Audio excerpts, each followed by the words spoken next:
Hi! Hello! నమస్తే. Welcome to our channel. నేను మీ సిరి. మనం మిసెస్ అగస్త్య కథలోకి వెళ్ళే ముందు వీడియోని లైక్ చేసి, హైప్ చేయడం మర్చిపోకండి ఫ్రెండ్స్. ఇక కథలోకి వెళ్ళిపోదామా? Mrs Agastya part 127. ఒక్కసారిగా ఆమె నుంచి దూరం జరిగాడు రామ్. అతనిలో కోపం ఒక్కసారిగా బయటికి పొంగింది. వెంటనే చెంప చెల్లుమంది కలకి. అదేమీ పెద్ద బాధ అనిపించలేదు. మాతృత్వం పొందలేని ఆమె దరిద్రానికంటే ఇవన్నీ ఎక్కువేం కాదు అనిపిస్తోంది. ఏంటే వాగుతున్నావు అని అరుస్తూ ఆమె జుట్టు పట్టుకున్నాడు రామ్. కన్నీళ్లతో చూసింది కల. అసలు ఏమనుకుంటున్నావే నా క్యారెక్టర్ గురించి అని గట్టిగా అరవడంతో ఆమె ఉలిక్కిపడింది. శ్రీధ పెళ్లి అవని. అంతవరకు శ్రీధని పెళ్లి చేసుకోవాలని పంతం పట్టాను. శ్రీధ అంటే పిచ్చి నాకు. కానీ ఎప్పుడైనా తను అగస్త్య భార్య అయిందో తన మీద పగ తీర్చుకోవాలనుకున్నానే తప్ప మరోలా ఆలోచించలేదు. నీతో కాకుండా ఇంకో అమ్మాయితో ఫిజికల్ రిలేషన్లో ఉన్నానా? నేను చిటిక వేస్తే ఎంతమంది వస్తారే నా కోసం? స్టిల్ నీతోనే ఉన్నాను. అంటే రీజన్ ఏంటి? గట్టిగా గద్దించడంతో ఆదిరిపడి భయంగా కళ్ళు మూసుకుంది శ్రీకళ. మూసుకున్న ఆమె కళ్ళ నుంచి నీళ్లు కారిపోతుంటే అతను కోపం తగ్గించుకోవడానికి ఎంతగానో ప్రయత్నం చేశాడు. ఆమె ముఖాన్ని దగ్గరికి గుంజుకుని, ఇప్పుడు కిడ్స్ వద్దనుకోవడానికి రీజన్ ఏంటో తెలుసా? నా పిల్లలు ఇలా సాదాసీదిగా బ్రతకూడదు. వాడు చిటిక వేస్తే 10 మంది వచ్చేలా ఉండాలి. అర్థమైందా? అంటూ విసురుగా వెనక్కి వదిలాడు రామ్. రామ్ చెప్పింది విన్న తర్వాత ఆమె ఆశ్చర్యం నుంచి తేరుకోలేకపోయిందసలు.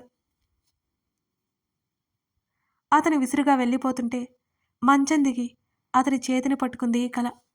బావా! ఆమె ఆదుర్దాగా పిలిచింది. ఇక్కడే ఉంటే తన్నులు తింటావు. మర్యాదగా చెయ్యి వదులు అని గట్టిగా అరిచిన కల వదలలేదు. పర్లేదు బావా, కొట్టు. నిన్ను బాధ పెట్టినందుకు నాకు జరగాల్సిందే. క్షమించు బావా. నీ మనసులో ఏముందో తెలియక బాధ పెట్టాను అని అంది కల. మర్యాదగా చెయ్యి వదలవే అంటూ విసురుగా వెనక్కి నెట్టి అనాల్సినవన్నీ అని సారీ చెప్తే సరిపోతుందా? పో! అతను బయటికి వెళ్ళి డోర్ పెట్టాడు. ఆమె తలుపు బాదుతున్నా తీయలేదు. అంత రాత్రివేళ ఎక్కడికి వెళ్తాడేమోనని కలకి భయం పట్టుకుంది. అతని కోసం ఎదురు చూస్తూ ఏడుస్తూ కూర్చుంది కల. ఎప్పటికప్పుడు ఎప్పుడో మిడ్‌నైట్ వచ్చాడు. తాగొచ్చాడు. బావా! ఆమె దగ్గరికి రాబోతుంటే ఆపేసి మంచం మీద పడిపోయాడు. నువ్వే నన్ను చెడగొట్టేస్తావే. నువ్వే నన్ను చెడగొట్టేస్తావు. కలవరిస్తూనే పడుకున్నాడు. చేసుకున్న దానికి అనుభవించక తప్పదు కదా! మరొకరి మీద నింద వేస్తే చేసినవన్నీ మారిపోతాయా ఏంటి? సరైపోతాయా ఏంటి? రామ్ పరిస్థితి అలాగే ఉంది. తప్పు ఒప్పుకోలేడు. వేలెత్తి చూపిస్తే ఒప్పుకోడు. మనం బయటికి వెళ్ళాం రండి అంటూ చందని పిలవగానే అవంతితో పాటు స్కూటీ ఎక్కింది చందన. జేమ్స్‌కి తెలియకుండా వచ్చేసింది. అనురాధతో ఉన్న జేమ్స్ శ్రీధ వెళ్ళిన విషయం తెలుసుకోలేకపోయాడు. తెలియకూడదు అనుకునే వచ్చేసింది. అదంతా అగస్త్యకి, తండ్రికి తెలియడం చందనకి ఇష్టం లేదు కాబట్టి ఊరుకుంది. హాస్పిటల్ ముందున్న స్కూటీ ఆపి హెల్మెట్ తీసింది శ్రీధ. అక్కడ ఎందుకు ఆపిందో అర్థమవ్వక పాపం తీసుకుని దిగింది చందన. రండి అని పిలిచింది శ్రీధ. ఇద్దరూ లోపలికి నడిచారు. గైనకాలజిస్ట్‌ని కన్సల్ట్ అవ్వాలి అని చెప్తుంటే శ్రీధ గురించి ఏమో అనుకుంది చందన. ఇద్దరు 10 నిమిషాలు వెయిటింగ్ హాల్‌లో కూర్చున్నారు. ఏంటి శ్రీధ?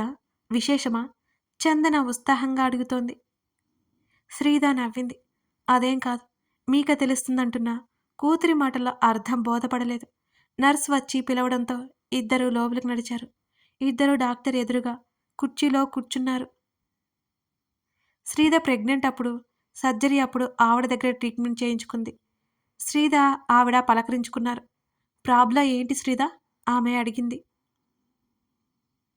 మీకు ఆల్రెడీ చెప్పాను కదా మేడం అనగానే ఏదో గుర్తుకొచ్చినట్లు చందన వైపు చూసింది శ్రీధ. ఆ! అవును తనేనా? చందన్ని చూస్తూ అడిగింది. ఆ! అవును మేడం అని చెప్పింది శ్రీధ. మీ ఏజ్ ఎంత? డాక్టర్ చందని అడగగానే ఆమె అయోమయంగా చూసింది. తన వయసుతో ఆవిడకేంటి పని? చందనకి అర్థం కాలేదు. 35 సంవత్సరాలు అని చెప్పి ఎందుకన్నట్టు చూసింది చందన. మీరు రండి స్కాన్ చేస్తాను అనగానే చందన ఉలిక్కిపడి శ్రీధని అయోమయంగా చూసింది. శ్రీధ! చందన స్వరం గంభీరంగా మారిపోయింది. ప్లీజ్ నా కోసం అంది శ్రీధ. నీకేం తెలియదు శ్రీధ. అసలెందుకు ఇక్కడికి తీసుకొచ్చావు? నేను ఆల్రెడీ నీకు చెప్పాను కదా! చందన కుర్చీలో నుంచి పైకి లేచింది ఆవేశంగా. ప్లీజ్ నా కోసం శ్రీధ బ్రతిమాలింది. చందన అసహనంగా చూసింది. శ్రీధ బ్రతిమాలింది మళ్ళీ. మేడం ఒక్క నిమిషం ఆవిడతో చెప్పి చందన శ్రీధ బయటకొచ్చారు. చందన అసహనంగానే ఉంది ఇంకా. ప్లీజ్ కాదనకండి. మీకిష్టమే అని నాకు తెలుసు. అవిని మీరు చూసుకునే విధానంలోనే అర్థమవుతుంది. మీకు పిల్లలంటే ఎంత ప్రేమో. మా డాడీకి ఎటువంటి అభ్యంతరం ఉండదు. కావాలంటే మీ ముందే ఆయనతో మాట్లాడతాను. మీ సంతోషం కోసమే కదా ఇదంతా. కానీ ఎందుకు మీరు వెనకడుగు వేస్తున్నారు? శ్రీద ఆవేదనగా చూసింది. చందన 2 క్షణాలు మౌనంగా ఉండిపోయింది. శ్రీద, నీకు ఆల్రెడీ చెప్పాను. నాకు ప్రాబ్లమ్ ఉందని. నాకు పిల్లలు పుట్టరు శ్రీద. చందన కాస్త గట్టిగానే చెప్పింది. మీకు సర్జరీ అయితే పుట్టే ఛాన్స్ ఉంటాయి కదా! అని శ్రీద చెప్తుంటే, సర్జరీ అయితే ఆ ఛాన్స్ కూడా లేదు. అసలిప్పుడు సర్జరీ చేయించుకునే ఆ బాధ నా వల్ల కాదు శ్రీద. అర్థం చేసుకో. చందన కళ్ళల్లో నీళ్లు చూసి శ్రీద కదిలిపోయింది. అంటే శ్రీద గొంతు వణికింది. నీకే తెలుస్తుంది. నేను టెస్ట్ చేయించుకోవాలి అంతే కదా! పద. చందన కళ్ళు తుడుచుకుని లోపలికి నడిచింది. మేడం పదండి. డాక్టర్‌తో ఆమె చెప్పి పక్క రూమ్‌లోకి వెళ్ళింది. ఏమైంది? అంతా ఓకేనా? శ్రీదని అడిగింది డాక్టర్. ఓకే. మీరు చెక్ చేయండి. శ్రీద అవంతితో పాటు అక్కడే కూర్చుంది. చందన దగ్గరికి వెళ్ళాలని అవంతి వెళ్ళిపోతున్నా గట్టిగా పట్టుకుని కూర్చుంది శ్రీద. అవంతి ఏడుస్తుంటే శ్రీద కసరడంతో భయంగా పక్కన కుర్చీలో సైలెంట్‌గా కూర్చుంది. కాసేపటికి చీర సర్దుకుంటూ బయటకొచ్చింది చందన. సైలెంట్‌గా కూర్చున్న అవంతిని ఎత్తుకుని ఒడిలో కూర్చోబెట్టుకుంది. అవంతి శ్రీద వైపు కోపంగా చూసి చందన మెడ కరుచుకుంది. డాక్టర్ వైపే చూస్తోంది శ్రీద. ఏమైంది డాక్టర్? ఛాన్స్ లేదు శ్రీద. ఇప్పుడు సర్జరీ చేస్తే పెయిన్ రిలీఫ్ అవుతుంది. అనగానే శ్రీద వెంటనే చందన వైపు చూసింది. పెయిన్ ఉందా మీకు? శ్రీద అడుగుతుంటే ఆమె మాట్లాడలేదు. ఇప్పుడు ఆ పెయిన్ నీకు మామూలుగా ఉండొచ్చు చందన. ఇంకొద్ది రోజులు పోయాక మీరు ఆ పెయిన్ బేర్ చేయలేరు. అప్పుడు మీకు చెప్పలేనన్ని ప్రాబ్లమ్స్ ఒస్తాయి. సో, మీరిప్పుడే దీని గురించి ఆలోచిస్తే బావుంటుంది అని అంది డాక్టర్. మరి కొద్దిసేపు ఆ విషయాల గురించి మాట్లాడుకుని, ఆలోచించుకుని చెప్దామని ఇద్దరూ బయటికి వచ్చారు. నీకు అర్థమైంది కదా! ఇంకోసారి టాపిక్ మాట్లాడకు. నువ్వన్నావు చాలు నాకు అంటూ శ్రీతకి చెప్పి అవంతిని ఎత్తుకుని బయటికి నడిచింది చందన. శ్రీతకి తల తిరిగిపోతున్నట్టుంది. చందన ముఖంలో బాధ స్పష్టంగా కనిపిస్తోంది. డాక్టర్ చెప్పిన మాటలు ఇంకా గుర్తున్నాయి శ్రీతకి. ఒకవేళ ఆమెకి ఓ 10 ఏళ్ల ముందు పెళ్లి జరిగి ఉంటే పిల్లలు కలిగేవాళ్ళు. ఈ సమస్య ఈ మధ్యనే వచ్చింది. కాసేపటికి శ్రీద తేరుకోలేకపోయింది. అయినా ఏది జరగాలని ఉంటే అది జరుగుతుంది. ఎవరూ దీన్ని మార్చలేరు. శ్రీద బయటకొచ్చేసరికి అవంతికి ఐస్ క్రీమ్ తినిపిస్తూ కనిపించింది చందన. ముగ్గురు మళ్ళీ స్టార్ట్ అయ్యారు. తన తండ్రి ఇంటికి స్కూటీ పోనిచ్చింది శ్రీద. డాడీ వచ్చాక మొత్తం మాట్లాడి సర్జరీ ఎప్పుడు పెట్టుకుంటారో చెప్పండి. ఆరోగ్యం ఎవరికైనా చాలా అవసరం. అది మన చేతుల్లో ఉన్నప్పుడే కాపాడుకోవాలి. చెయ్యి దాటిపోతే అవస్థలు పడాల్సి వస్తుంది అని చెప్పింది శ్రీద. ఇప్పుడేం పర్లేదు నాకు అని చందన అంటుంటే, మీరు పర్లేదు అని మాట్లాడితే నేను అసలు ఒప్పుకొని చెప్తున్నా. మీకు పెయిన్ ఉంటుందని ఇన్ని రోజులు మాకెందుకు? ఎవరికీ చెప్పలేదు. చెప్తే మేం అర్థం చేసుకోలేమనే కదా మీ ఉద్దేశ్యం? అంటే మేం పరాయి వాళ్ళమనే కదా? అవన్నీ గమనిస్తూనే అడిగింది శ్రీద. శ్రీదా! ఛ! అలా ఏం కాదు. నాకేం ఇబ్బంది లేదు కూడా. అందుకే నేను చెప్పలేదు. ముందు లోపలికి రా అని అంది చందన. లేటయింది వెళ్తామిక. మీరైతే డాడీకి చెప్పండి అంటూ చందన చెప్తుండగానే స్కూటీని ముందుకు పోనిచ్చింది శ్రీద.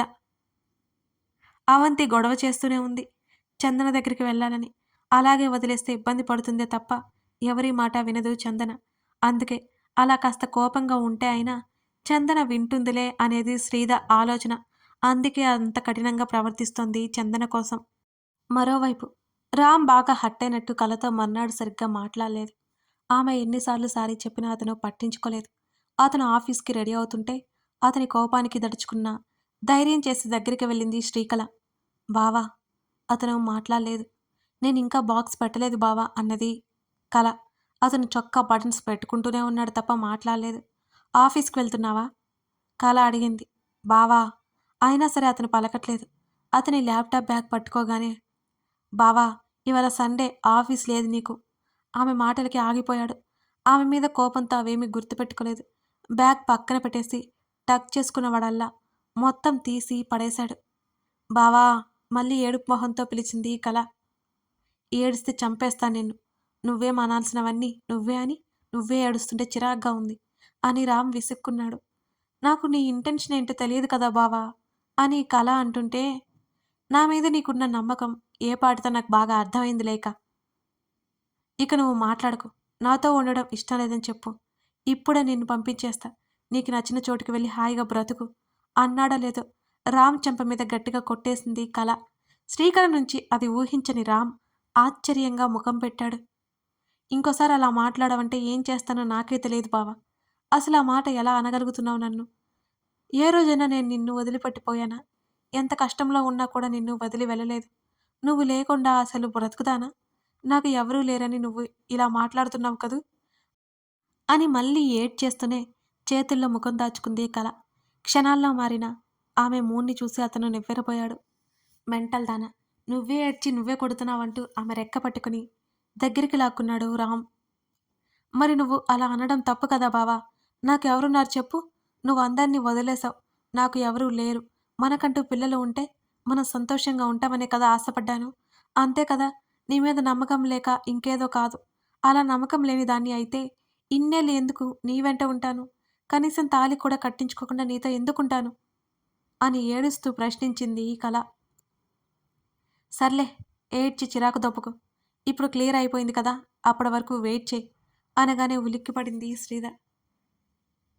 తనకి ఈ మంత్ పీరియడ్ మిస్ అయింది. చెప్తే రామ్ ఎలా రియాక్ట్ అవుతాడేమోనని భయపడి చస్తోంది ఓ కళ.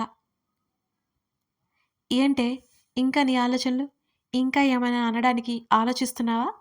వెటకారంగా అన్నాడు రామ్. బావా అంది అదేం లేదన్నట్టు తలాడిస్తూ. ఇంకో 2 ఇయర్స్ వరకు మనకి పిల్లలు వద్దు. లైఫ్‌లో ఒక స్టేజ్‌కి వెళ్ళాక అప్పుడు మనకి పిల్లల గురించి ఆలోచిద్దాం. సరేనా? అంటూ ఆమె చెంప మీద చెయ్యి వేసి ఆమె చెంప మీద ముద్దు పెట్టుకున్నాడు రామ్. గుండ్రంగా తలాడించింది కానీ భయమేస్తోంది. ఒకవేళ తను ప్రెగ్నెంట్ అయితే ఇవాళ హాస్పిటల్‌కి వెళ్ళడం కుదరదు. రేపు రామ్ ఆఫీస్‌కి వెళ్ళిన తర్వాత తను హాస్పిటల్‌కి వెళ్లి చెక్ చేయించుకోవాలనుకుంది కల.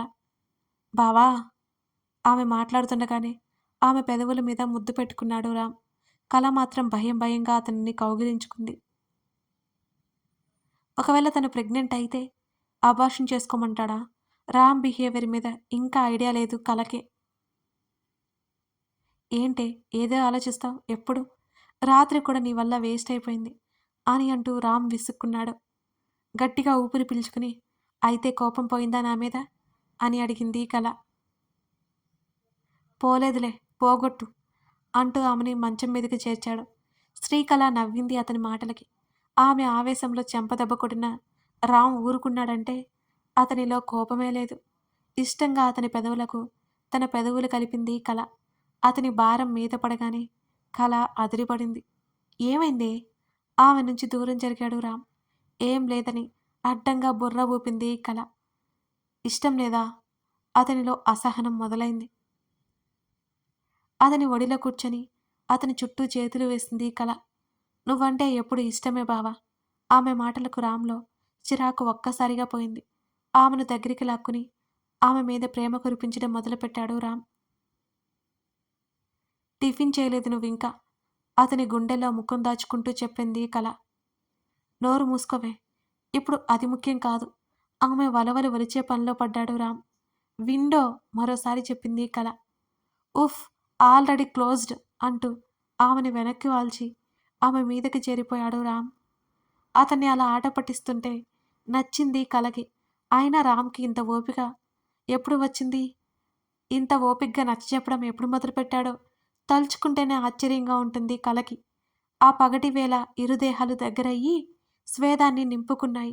ప్రెగ్నెంట్ అయితే అన్న ఆలోచన ఆమె విడవనేలేదు. కథ కొనసాగుతోంది. కథ నచ్చితే లైక్ చేసి కామెంట్ చేయడం మర్చిపోకండి ఫ్రెండ్స్. అలాగే ఇంకా మన ఛానల్ని సబ్స్క్రైబ్ చేసుకొని వాళ్ళుంటే సబ్స్క్రైబ్ చేసుకుంటే మీ సపోర్ట్ నాకు చాలా చాలా ఉంటుంది. మీ ఒక్క లైక్, మీ ఒక్క సబ్స్క్రిప్షన్ వల్ల మన ఛానల్ గురించి మరికొందరికి తెలుస్తుంది. మర్చిపోకండి లైక్ చేసి ఇప్పుడే సబ్స్క్రైబ్ చేసుకుని మన స్టోరీని వినేయండి, ఇంకా చదివేయండి. Thank you for watching this video.